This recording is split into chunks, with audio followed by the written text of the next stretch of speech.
మరి ఎందుకు నీవు నీ జీవితాన్ని గురించి వికృతంగా ఊహించుకోవటం అవసరం లేదు. నువ్వు ఆయన చేతుల్లో పెట్టంతే. మనుషుల మాటలు ఎన్ని పాడైపోయి ఉండొచ్చు, మనుషులు పనిగట్టుకొని నీ జీవితం నాశనం చేసి ఉండొచ్చు, లేదా సాతాను నిన్ను మోసపుచ్చి నీ బతుకు నువ్వే చేతులారా పాడు చేసుకునేటట్టు నిన్ను గలిబిలి చేసి ఉండొచ్చు.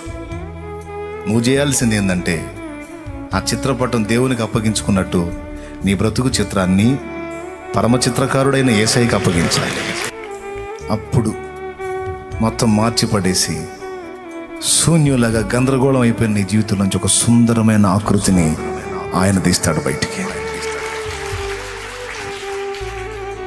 ఇన్ని చేయగలిగిన దేవుడు మనకుంటే మనకి ఎవరికి వెళ్ళి చూద్దామండి?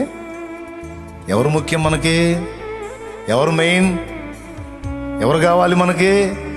చాలడు చెప్పరేమండి.